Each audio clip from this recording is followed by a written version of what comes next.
So I think what happens is that when people believe in God, when they are part of a religion in the traditional sense of the word, they feel that they have a share in the infinite power of some almighty being. And it is obvious that everyone wants to be omnipotent, and it is evident, maybe not obvious, but it is relatively apparent, at least upon consideration, that everyone at some level feels that they are entitled to be infinitely omnipotent. After all, everyone is the center of their universe. I mean, that is a fact. So maybe they're not wrong to feel that way after a fashion.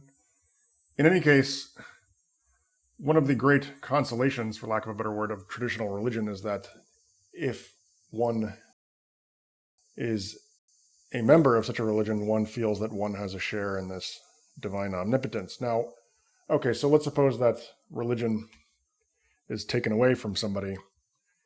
Well, then, here is what I have observed to happen under such circumstances.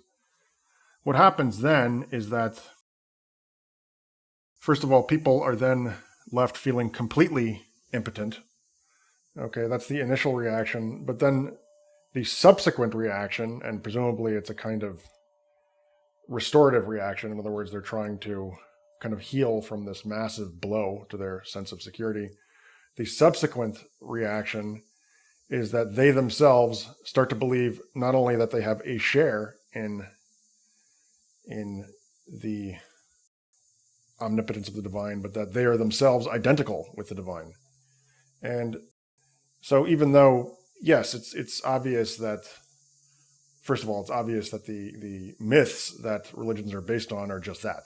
Okay, and it's obvious that religions are infantile and that a lot of idiots are, by virtue of being idiots, drawn to religion and so on and so forth. I mean, all of the standard objections to religion that are made are certainly not without some foundation.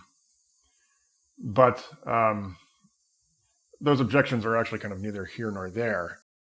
What seems to be going on, what religion seems to be doing that is very useful and necessary, is giving them a modest sense of omnipotence, and in exchange for which they don't retreat into this completely rancid, all-consuming, unqualified, boundless feeling of omnipotence, or feeling of utter impotence, coupled with a belief in their entitlement, a belief in one's entitlement to infinite omnipotence. So no, I'm not religious myself, and the reason I'm not religious is that I simply don't believe any of the...